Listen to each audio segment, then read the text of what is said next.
everyone. Thank you for joining us today. We're going to give just a couple of minutes to give everybody a chance to get in our virtual room and get settled, and then we will begin our program for the day. Thank you for joining us.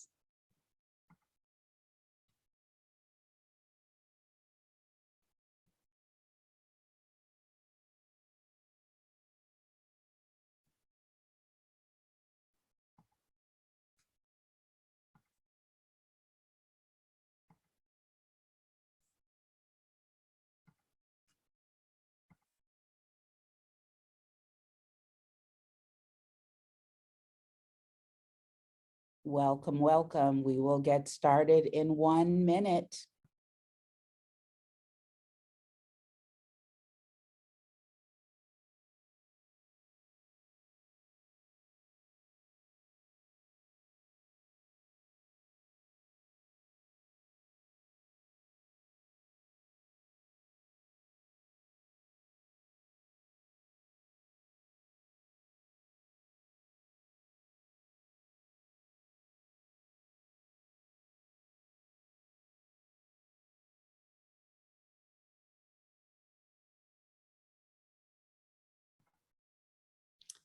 Let's get started, even though I know more people will continue to join us. Good afternoon. My name is Tamara Winfrey Harris.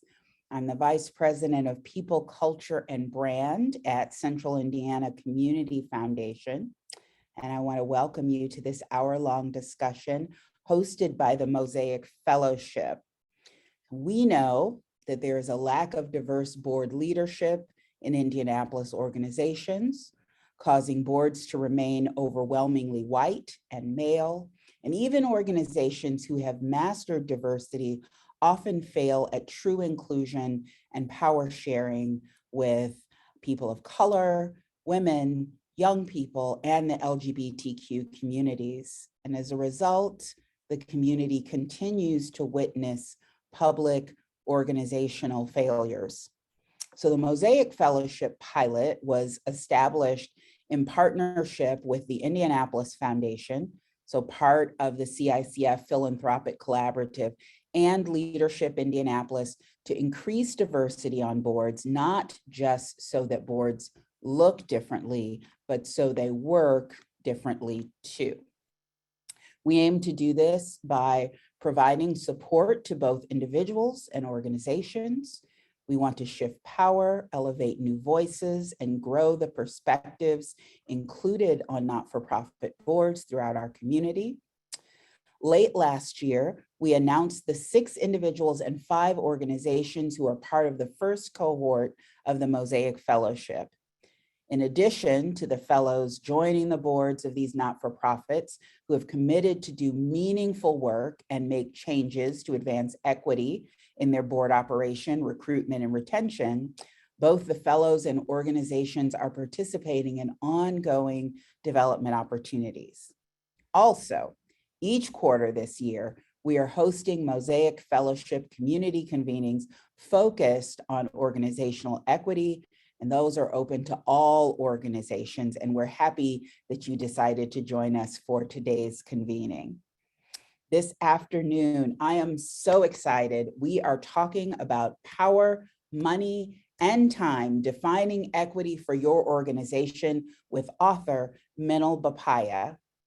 So Minal is an author and strategic consultant with nearly 20 years of professional experience.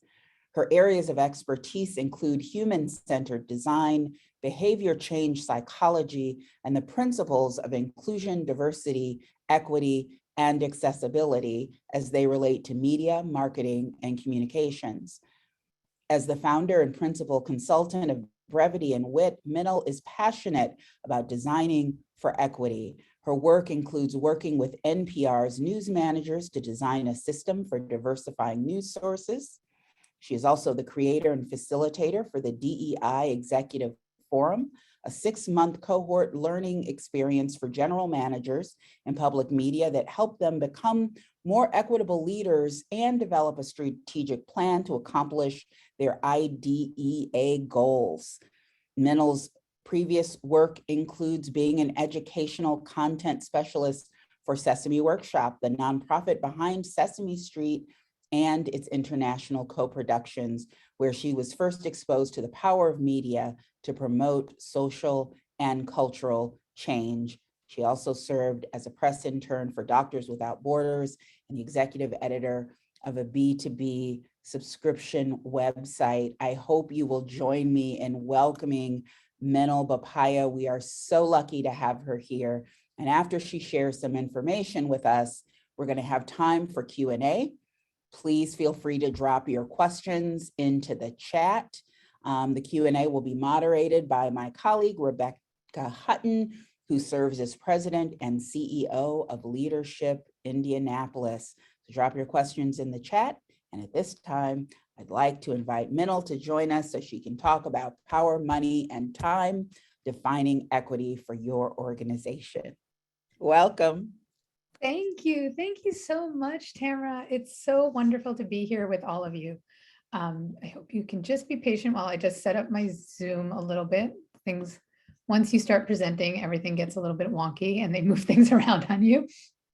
But thank you so much for having me. I am really thrilled to be here and really thrilled to be talking to you about my favorite thing, equity, and how power, money, and time relate to equity in your organization.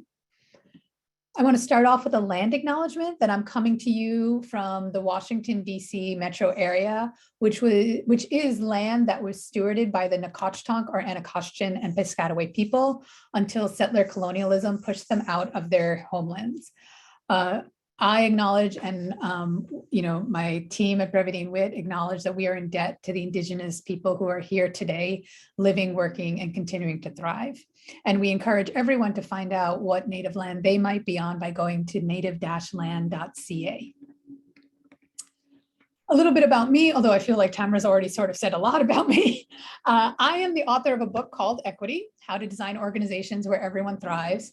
I'm a speaker, and I'm also the founder of Brevity and Wit, which is a strategy and design firm dedicated to designing a more equitable world, where I work with a team of about 15 consultants who are top-notch in helping clients come up with strategic solutions to problems, challenges around diversity, equity, inclusion, and accessibility. So with all of these words being thrown around, let's first start with the definition of equity. Now, as much as I am a writer, I sometimes do think, as someone who owns a design firm, that pictures can be more powerful ways of communicating complex concepts. And so I love this image from the Robert Wood Johnson Foundation about the difference between equality and equity. Equality, if you notice, is that top line where everyone gets the same thing. But if you also notice, a lot of the people on that top line are struggling with the bike that is exactly the same.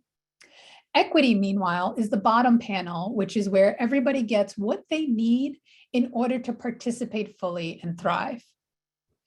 Now, when we're thinking about equality and equity, our gut instinct is to think that the top line is fair. Everybody's gotten the same thing. There's also an implicit bias underneath that. And that is, we often think that if we design a solution that works for one person, such as the woman in that top line, who is the third figure from the left, who's riding the bike with ease, that we should then scale that solution to as many people as possible. And that is what leads to inequitable outcomes, because that bike was designed for a certain person in mind, and those person's unique strengths or weaknesses are not indicative of the whole.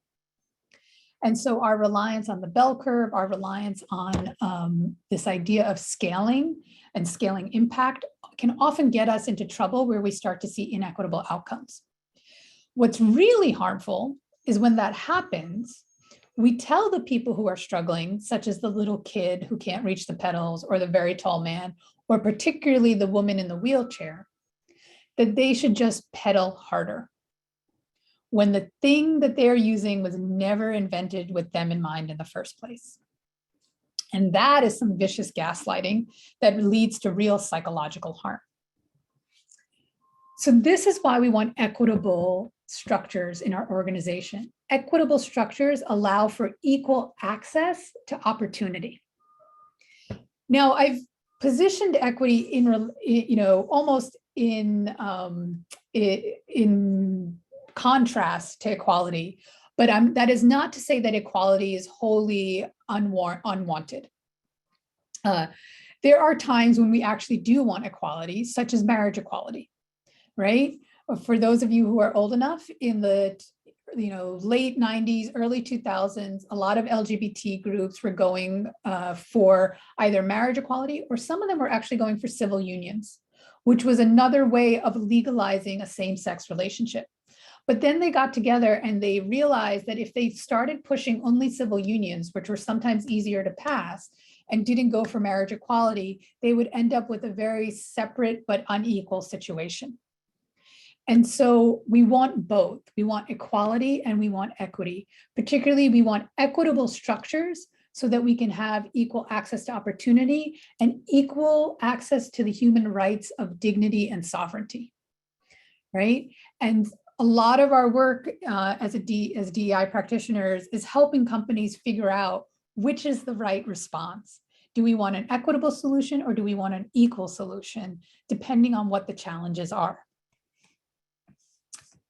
Now, underneath that is also understanding what actually creates equitable structures, right? And the building blocks of equity are power, money, and time. Now, I'll go into that in a bit, but we also want to understand that when we're talking about equity, we're talking about the system. And so I spend a lot less time trying to win people over in terms of like hearts and minds, and a lot more time working on defining equitable outcomes. The reason for that is because we cannot control how people think or how they feel. What we can do in organizations is ask for very clear, observable behaviors. And we are allowed to say, here are the behaviors that are okay, and here are the behaviors that are not okay. This is the theory of change from my book, and you'll see that middle step is defining the equitable outcomes and then assigning the observable behaviors that get you there. And the reason I focus on this is actually because my husband is a firefighter and paramedic who we joke is he does the exact opposite of what I do, which isn't really true. We're both in a lot of caretaking fields, but his world is very different. It is very much a civil servant bureaucracy. It is very rules-based and protocol-based. He is also surrounded by people with very different political affiliations than I am. And there's a famous story of how three firefighter captains went to a diversity conference. This is about 10 years ago. And one of the facilitators used the word LGBTQ. And one of the captains asked, what does Q stand for? And the facilitator explained that it meant queer. And the captain's response was like, are you kidding me? I literally got called onto the carpet 10 years ago for using that word in the firehouse. And I'm sure the facilitator explained how the word queer had been, reclaimed by the LGBT community to now mean something positive. But all of that was lost. This captain came back from a 3-day conference on diversity, and his main takeaway was to tell all of the guys in the firehouse, guys, we can say queer again.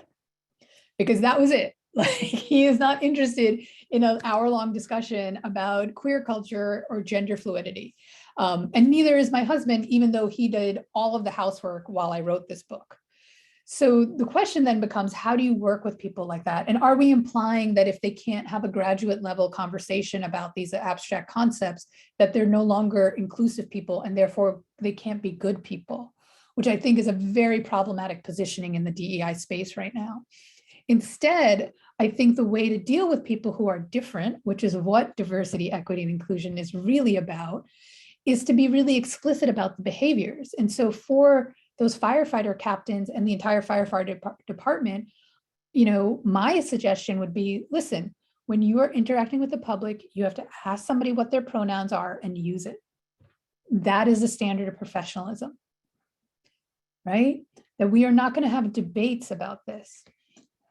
People sometimes push back against this, but what I want to also bring up as the reason for this is because people who are supporting systems of oppression are very good at operationalizing them, Right now, what's happening in Texas with the anti-trans bill, they're not trying to win hearts and minds that parents should be against their trans kids. They're simply making it illegal to support them, which is a travesty, but also why we cannot just rely on conversations or feelings to move this work. We have to start operationalizing that. So how does that relate to power, money, and time? Power, money, and time are the building blocks of any organization, and you can arrange them in a way that leads to inequity, or you can arrange them in a way that leads to equity.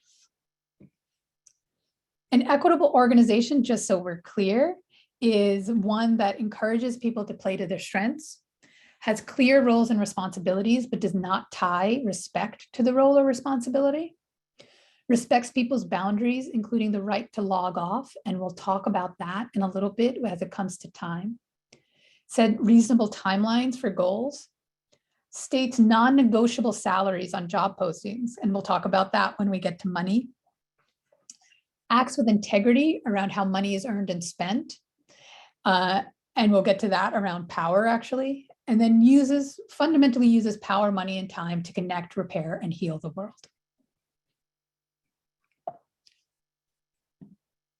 So let's get into time a little bit. Harvard Business Review did a study or published an article a few years ago called "What's Really Holding Women Back?" And what they found was in a consulting firm that there was a lack of women in leadership, not because women were becoming parents, but because they were expected to take accommodations, such as going part-time and shifting to internal facing roles, which derailed their careers. But the real cause of that was because men, on the other hand, were expected to not spend time with their families in order to advance to leadership. And when they really looked at the root cause, what was really causing this disparity is this culture of overwork that is so prevalent in so many organizations. Most women have about 20 hours of unpaid labor at home that they don't get compensated for. Women are also doing more of the cognitive labor. And so what that gets at is that if you expect staff to work more than 40 hours a week, that is fundamentally a sexist expectation, because women are unable to work more than 40 hours a week, or they are burning themselves out when they do so. And this is what we don't realize about time. Time is actually our most finite resource. It doesn't matter how rich or powerful you are, you cannot make more of it. And that gets to money, because what money does is it buys you time. The people who have benefited the most from DEI initiatives in organizations have been white women. And the reason for that is because white women have access to the sort of capital they need to buy their way out of housework, usually by employing women of color in their homes. And that allows them to work more than 40 hours in their job and rise to position of leadership. And so white women have been the most likely to hit positions of leadership because of DEI initiatives. That is not a sufficient answer. We need to start rethinking how we use time and money and redesigning work to work for most of us. Most workplaces have been designed or are continuing the legacy of the 1950s, where straight white men had housewives who could pick up all of that emotional cognitive labor for free. Most people don't live that life, including most straight white men these days. There's an expression, that we all have the same 24 hours as Beyonce, but, does Beyonce actually have to go do all of these tasks and errands that the rest of us have to do because we don't have access to her amount of money, right? And to that point, those of us who are experience any form of systemic marginalization have a lot more emotional labor. This is Evie Muir, who's a disability rights activist. And, she frankly states she may have the same 24 hours, but she's doing a lot more to advocate for her own mental health against ableist and racist workplaces, right? So you lose hours when you are being discriminated against or being oppressed in any way. And just some examples from my life of how the system can affect, what our choices are, right? We don't all have, like, we all get to make choices, but they're not the same options. So when I was in my 30s, I think, my brother hit a bit of a rough spot, and I tried to put him on my health insurance. And what we found out is that in order to put my brother, who is my first degree blood relative, on my health insurance, we would have to basically go and say that he cannot work. If he did work and made more than $2,000 a month, he would get kicked off my health insurance.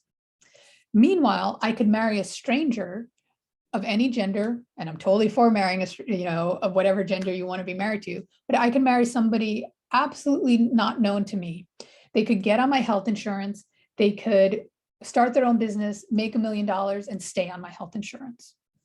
And what this gets at is that we have a system that defines family according to sexual relationship or financial dependence. We don't define family really at a fundamental level by love or by blood ties or by family structures that we create, right? And so we don't have the same options when our families look a little bit different. Right now, I currently live in a multi-generational home with my husband, my parents, and my brother, and we're really happy doing so. But the system is not supported for that sort of family, does not support that sort of family structure. Also, when I started, people congratulate me on starting a successful business and writing a book, but frankly, it wouldn't have happened if I didn't get married. I tried to start my business multiple times in the past before I met my husband, but the hurdle of paying for out-of-pocket health insurance and trying to just cover that gap of 3 months, the 3 months that it took me to go from, no income to a sufficient income, was really impossible when I was single. I wrote the book during the pandemic, which is because I didn't have children, so I didn't have to homeschool anyone. And like I said, my husband did all of the housework while I wrote that book. Now, sometimes people's takeaway from this story is that I'm really lucky in who I married, which is probably true. Let's say it's true, but that's not the point of the story. The point of the story is that my ability to get married had zero correlation with my business acumen or my writing chops. And yet it was a significant predictor of my success.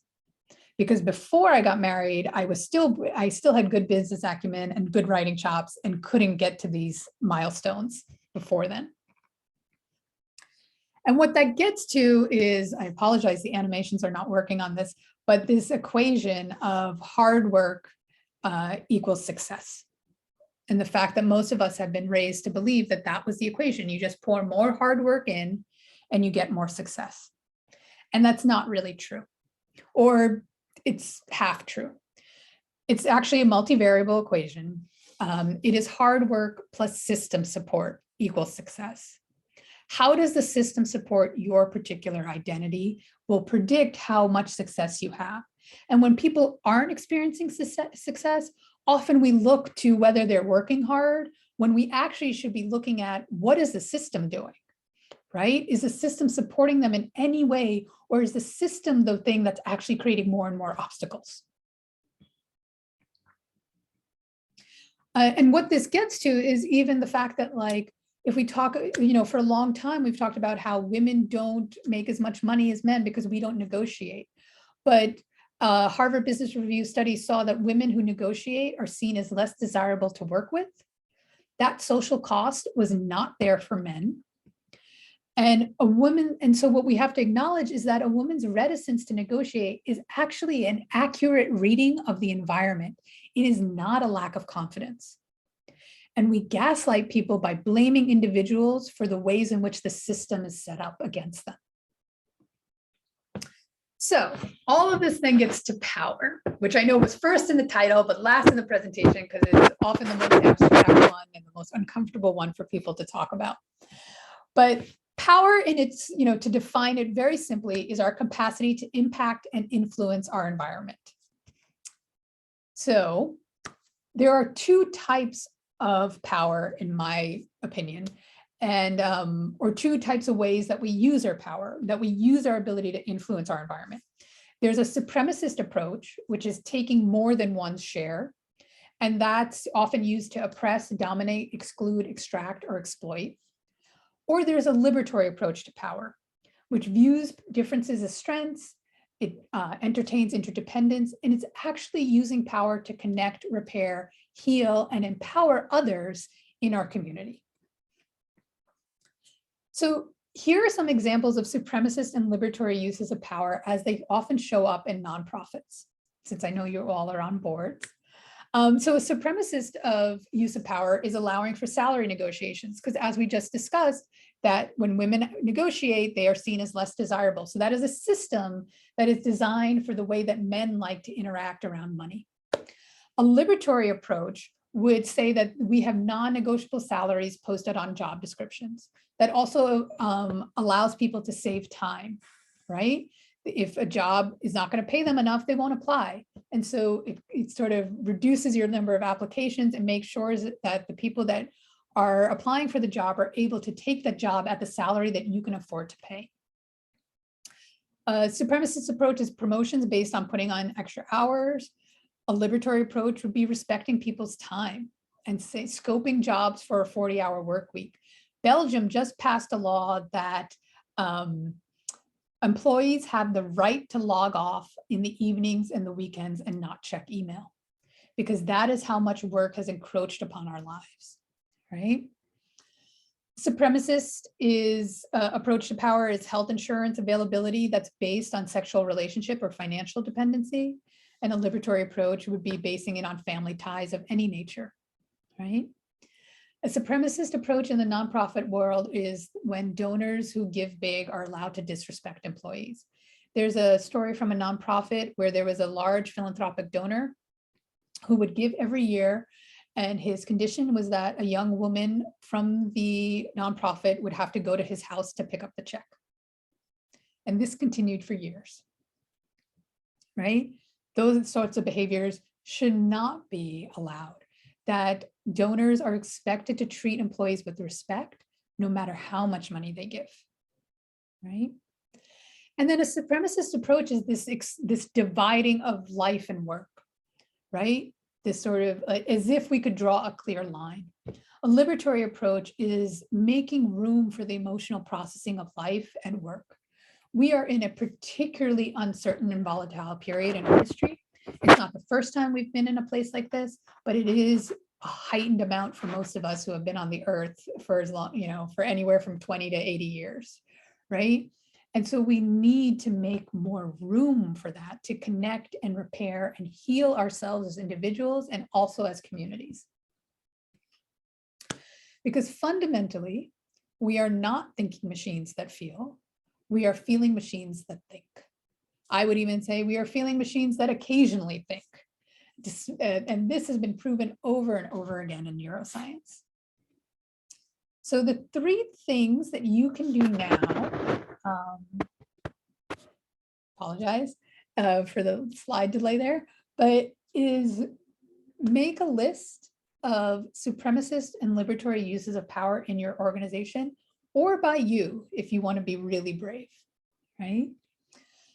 Define DEI and whatever other acronyms you want to add, DEI-A for accessibility, B for belonging, J for justice, with observable behaviors, right? Pretend you're talking to firefighters. I mean, not really, but like you want to be really clear. One of the common mistakes I see in organizations around DEI initiatives, especially around equity and inclusion, is that there is a massive difference in understanding what these words mean.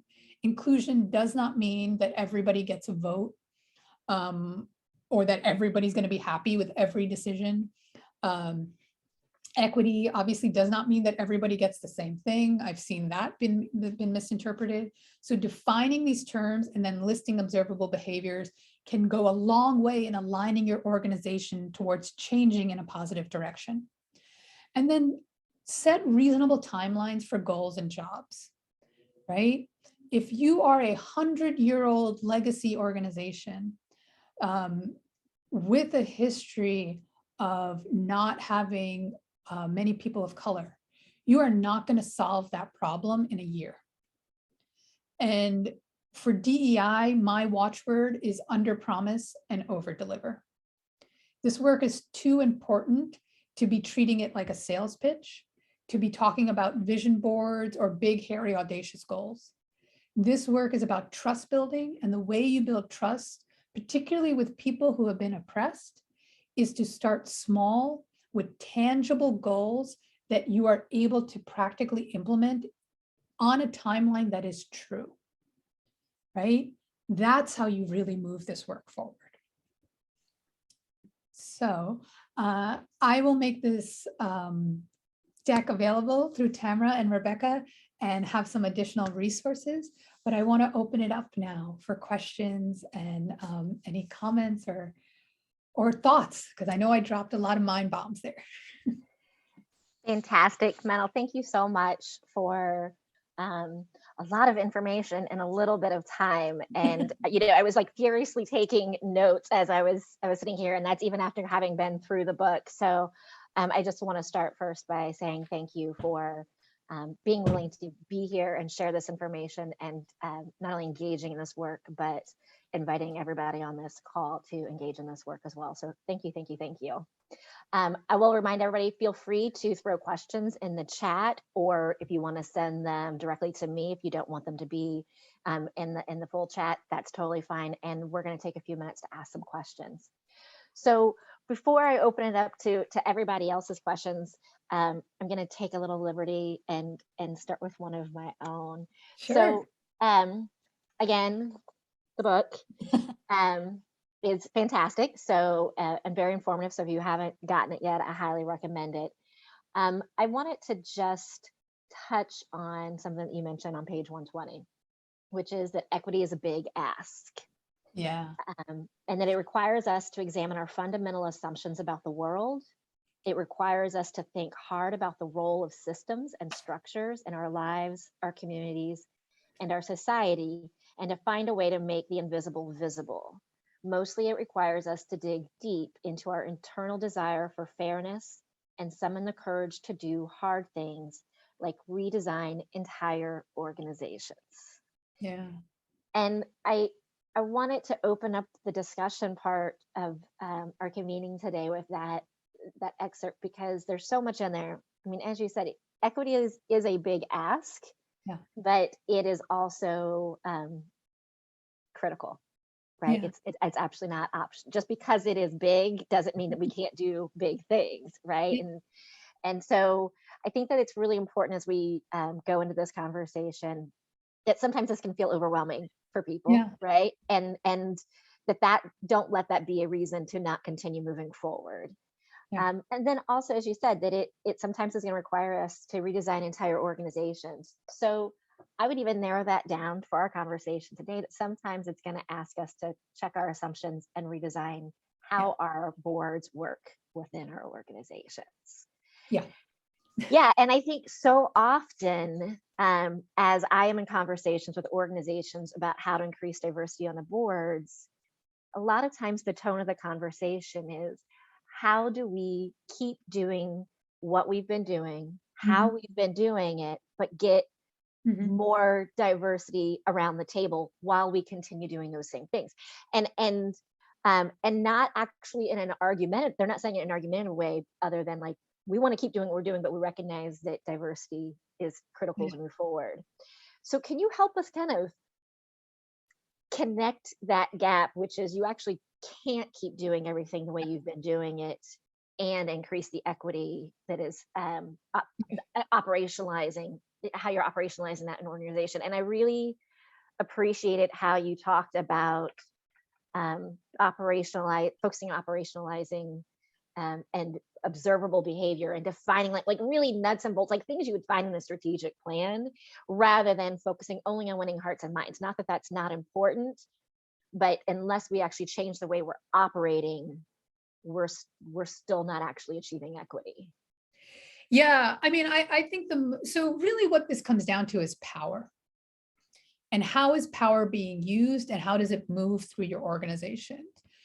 A lot of nonprofits still use supremacist approaches to power, right?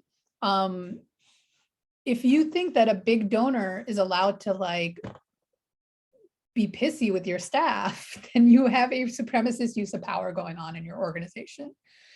And so that's the sort of mirror like holding up that needs to happen on boards, to be like, oh, like the fact that most boards, like, listen, like I've actually been trying to get on a few nonprofit boards of like name brand recognition, but it's often a give get of like 20,000 or more, right? If that is then saying that the people with more money have more power, fundamentally, right? And you're not going to be able to recruit. Now, money is important, which is why I talk about it too, because being insolvent doesn't help advance DEI, right? But you want to be like, are there other things that people are bringing that would make them qualify for a board position that may not be a give get of 20,000 or more, right? Are there, like, how are we using, like, just like all of the ways in which, like, when we make decisions, is this oppressing, excluding, extracting, or is it connecting, repairing, and healing? Right? Sometimes you may still have to make those supremacist decisions, but at least you'll be aware, you'll do it consciously instead of unconsciously. So like, that's often the first step. And I understand how hard it is. So like Brevity and Wit, we are a small firm. You know, my real point with this organization is that often creative people have to either overwork or sell their souls to support their families, which I think is unacceptable. So we are trying to create a model where consultants only have to bill 20 hours a week in order to make a livable wage. And we give a much higher percentage, anywhere from 60 to 80% of the billable hours. Most DEI firms give 30%. What that means for me is that, one, we grow at a much slower rate, right? Two, I don't get as big a cut, which I'm okay with. And then three, like it's also meant like sort of having conversations with consultants about like, one, like you're going to make a livable wage. You're not going to make the most amount of money you can. Like if you want to work 30 hours, fine, but I'm not going to encourage that. And then two, like we're actually looking at the model to see like, can we give the 80% and cover our overheads, right? And we're running into a little bit of trouble. So it's having those sort of brave conversations in our organization and be like, listen, we're trying to redesign this. I'm on your side, but here's like leaders being able to be transparent about the obstacles on their side, right? Like if I can't cover overheads, then we can't scale this, right? Like if I need to work to cover the overheads, that's not a scalable model, right? So like, what does that mean then? But then being able to hold space for like conversations that are really willing to question every given assumption that we've been told. And not, I mean, that's a really uncomfortable, like I was born that way, if I'm really honest about it. Most people are not. And so it takes, it not only takes time, it takes the humility to acknowledge that some of what I may be taking as gospel or a fundamental truth may actually not be, you know? And so you want leaders who can acknowledge that maybe they've been schooled wrong on certain things. And that means that you need really brave leaders on your board. Yeah, it's one of the other things that you said that really stood out to me was when you talked about an accurate read of the environment. And the context you spoke about it was, you know, why women don't negotiate. It's actually not a lack of confidence. It's because there actually is a cost that they pay, professional cost that they pay that men don't. And so they are actually looking at evidence and making a decision based on that evidence. Yeah. And I think that that's a really important point, especially at this time, given, I mean, it applies more broadly than just women negotiating salaries, right? So at a time when a lot of companies and organizations are rightfully so putting out statements around their value, particularly around DEI. But if you're still not getting interest when you're hiring from diverse candidates, if you're still having trouble successfully getting people of color to join your boards, that you probably need to step back and ask, like, what are they seeing in the environment? We might be saying the words, but what is the evidence that they are seeing that they maybe have a more accurate read of than we do as an organization? And for me, that's very much tied to this idea, you know, like in strategic planning, it's really common to do a SWOT analysis, right? Where you look at your strengths and your weaknesses and, you know, all of that stuff. and sometimes you have to step back and do that in terms of these kinds of issues when you're talking about increasing diversity. If you're not achieving those goals, it is not always related to what you are saying. It can sometimes be that people are doing an accurate read of the environment, and that the environment actually needs to be adjusted. Yeah, I mean, the way most people go around their diversity goals is like they center white people and they're like, okay, we want more. But my question is, what is it that you're offering that makes you an attractive organization to a person of color? And some people will be like, well, the same thing for anybody. I was like, no, because I don't want to work at an organization that's like hella white, like where I have to school everybody, right? So are you able to center people of color or people from other marginalized identities in how you're designing your organization? Or are you even willing to? And we get, like, let me just tell you that people from marginalized communities, we have very sensitive antenna to when we're reading job descriptions. Like we can see past it way before anybody from a dominant identity can. And so if you're not willing, like if you were to center, like just like if we centered women, we would have non-negotiable salaries, right? Because most women don't even like negotiating. Like that's the common thing.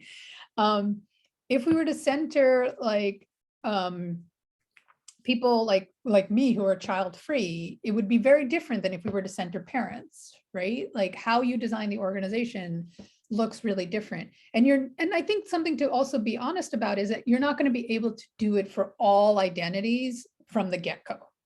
You're going to have to do it one at a time or a couple at a time, right? Like it's not going to be, you're going to create an organization that is great for child-free and parents and caregiver and like LGBT and single people. Like it's not possible to do all the things. So what you have to do is look at, okay, who do we need in order to succeed as an organization and to impact our communities? And then how do we design for them, right?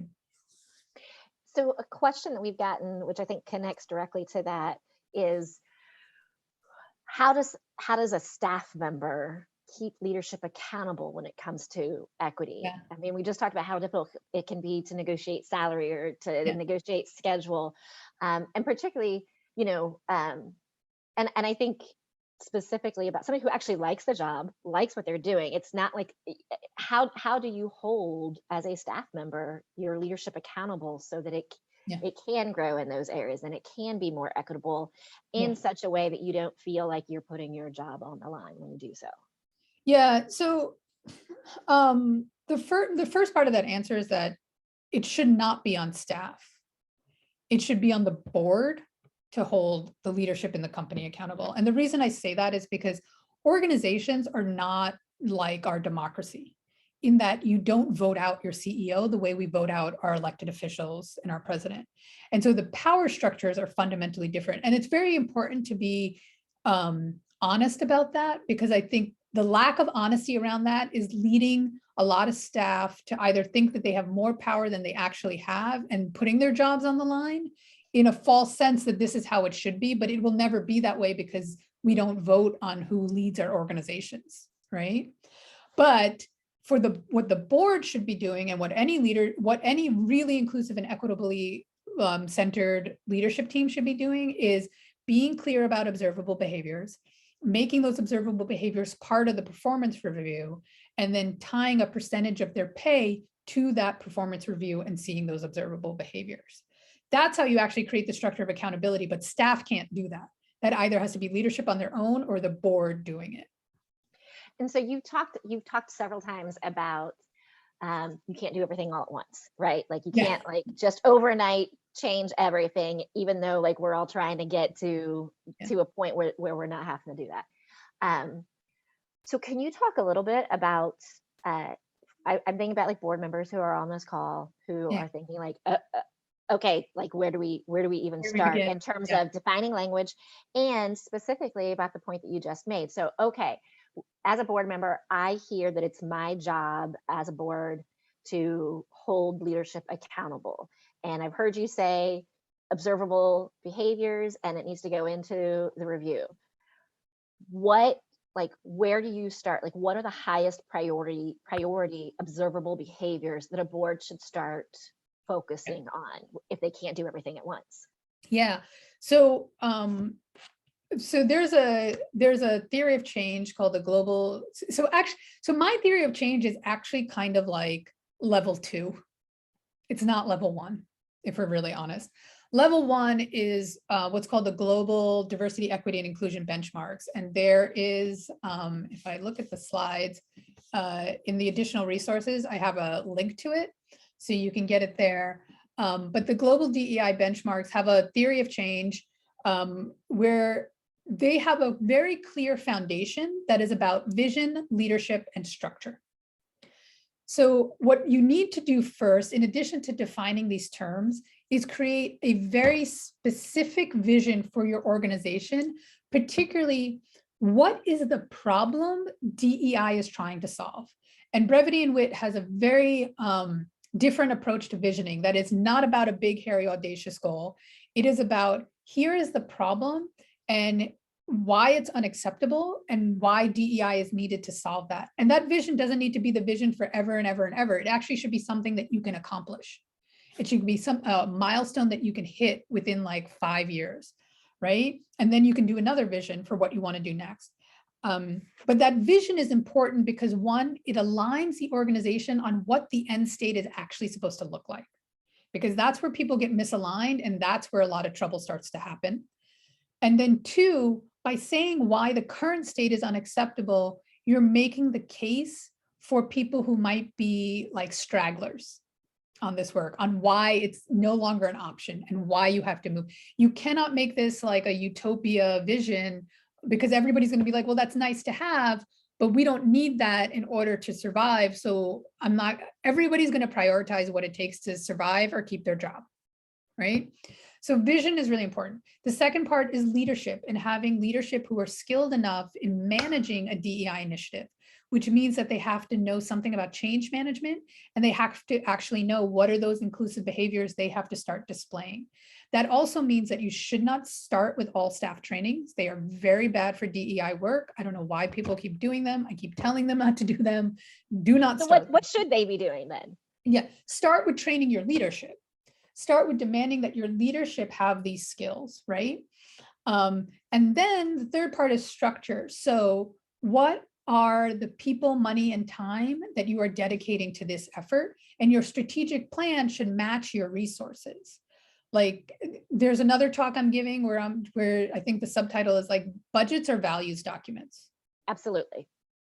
I don't care how much you talk about how much you care about DEI, unless I see like there's money and people and like realistic timelines dedicated to it, you don't, fundamentally, you know?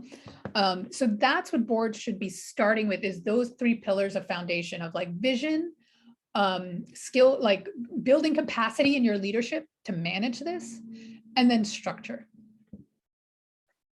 Fantastic. So I'm going to keep us on kind of this like nuts and bolts conversation for a minute, because one of the things that through our conversations with MOSAIC out in the community and organizations as we've been building this, so often we hear there's a philosophical alignment, right? Like I think this is important. We believe this as individuals, as a board, as an organization.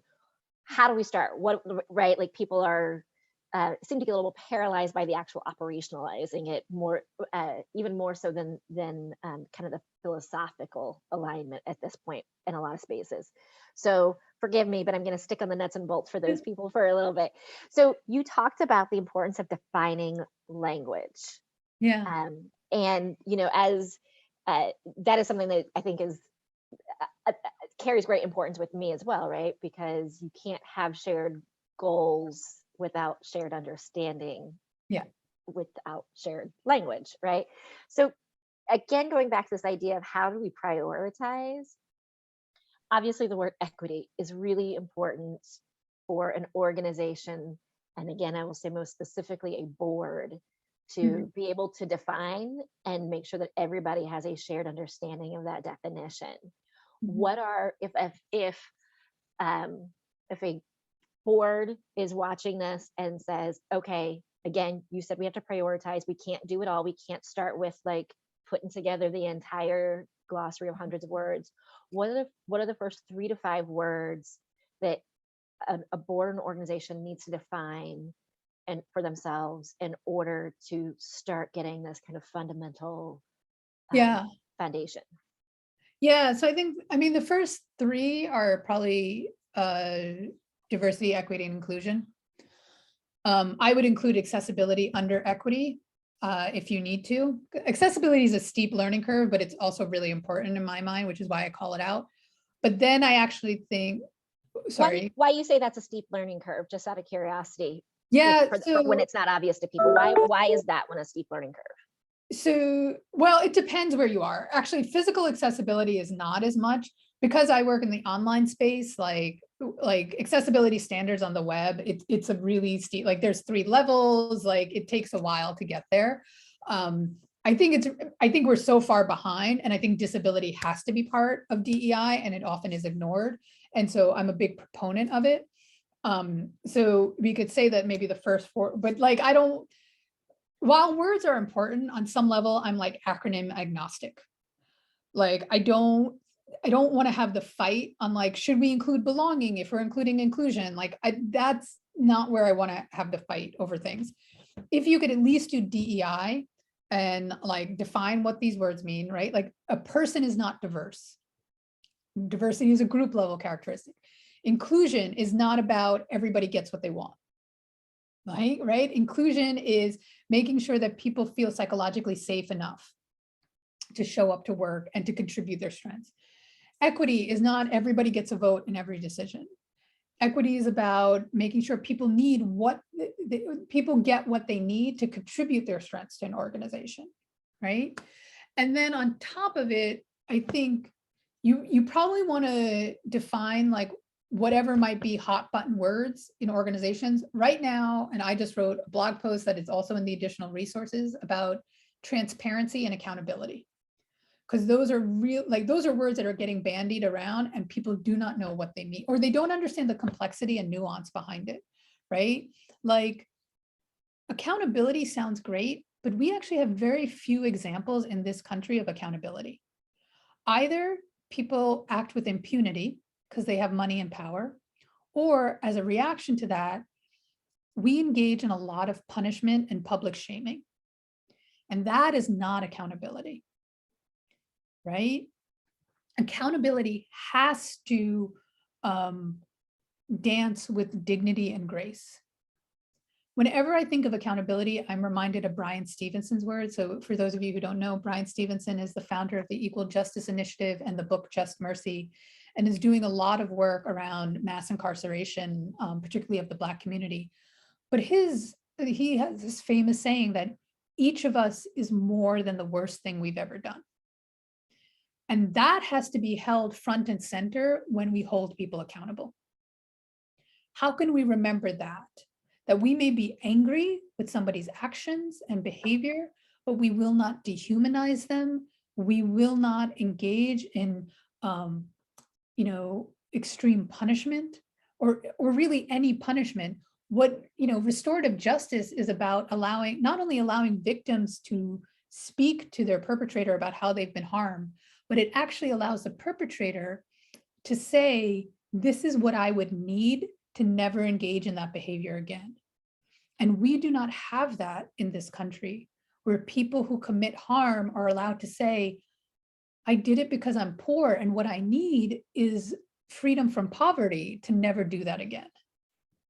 Right? That's what actual accountability and restorative justice would look like.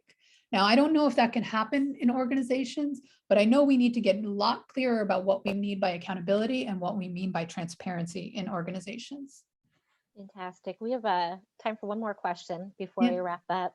And I'm actually going to take us back to the third bullet point on your 3 things you can do now, which was to set reasonable timelines and goals and jobs.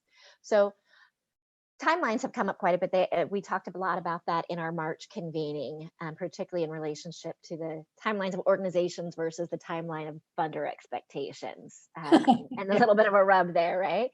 And so, when we think about the timeline associated with equity, you have on one part of the conversation very rightfully saying, like, there is a great sense of urgency. This is all long overdue. there is a strong sense of urgency for action yesterday. Yeah. Then there is another part of the conversation in which people say, okay, so this is going to take time. This is hard. It takes time. It takes time to do this authentically, and to do this right. When you think about setting reasonable timelines for an organization or a board, what does a reasonable timeline mean when, there are so many perspectives and there's validity to those varied perspectives? And I say this with the asterisk of I know the answer is going to be different for every organization and every situation, but generally when an organization is thinking about how do I set a timeline related to our equity work, what do they need to be considering? What do they need to be mindful of?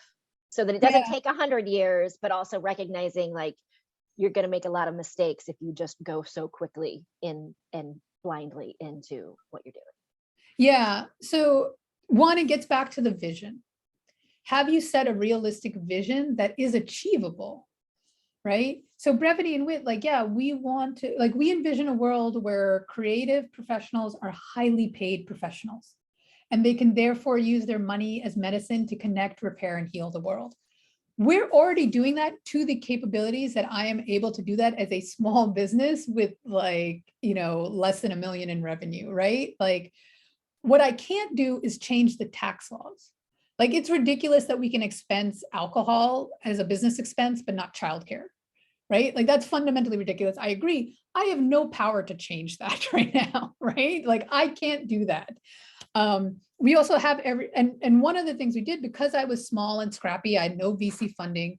We started and everybody's a 1099.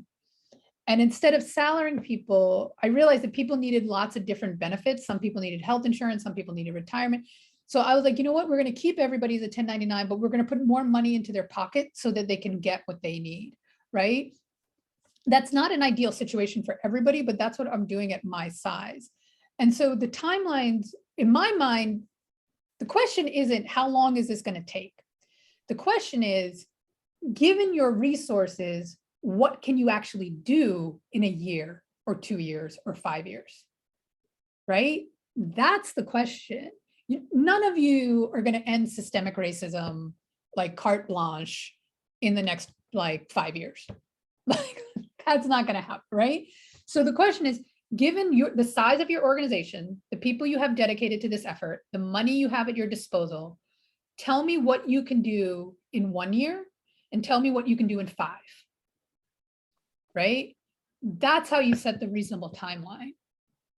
It's not looking at the goal and figuring out how long it'll take. It's looking at your resources and figuring out what the goal should be. Fantastic. Thank you so much again for a really informative and enlightening discussion today, but also for all the work that you are doing on days that we don't get to spend time with you. And with that, I'm going to invite Tamara to join us for our wrap up. Look, I knew Minal was amazing because I've seen her work before, but I'm blown away by this. And I gotta say, I am going to share this video with all of our executive staff at CICF, those who may not be watching, so that we can have a conversation about our equity goals and what our observable action needs to look like. And I hope everyone who is listening to this will do the same with their executive team and grab this book and read it together. I thank you for everyone for being with us again. We hope this has been helpful as you think about being rooted in equity while you move forward in your work. And we hope you will see us for the next MOSAIC community convening. Mark your calendars. I actually dropped a registration link in the chat. September 21st, from optics to action, creating space for inclusive conversations with Mary Frances Winters. Also want to remind you that June is Get On Board Month for our friends at Leadership Indianapolis. It's presented by AES Indiana and Leadership Indianapolis. So June 21st at noon, there's going to be a virtual workshop, What I've Learned Serving on a Not-for-Profit Board. You can register at leadershipindianapolis.com. And on June 28th at 4:30 p.m., there's an in-person event at Newfields, which will give you an opportunity to meet directly with a wide variety of not-for-profits looking for people to serve on boards, committees, and volunteer. And again, you can register at Leadership Indianapolis. Please stay in touch, everyone. I think one of my colleagues may be dropping links for websites and social media for both Leadership Indianapolis and CICF. Follow us, register for our newsletters to receive the latest on MOSAIC and other projects. Good afternoon, and thank you for your commitment to equity. Thank you. Thank you for having me. Thanks, everyone. Bye, everyone. Bye.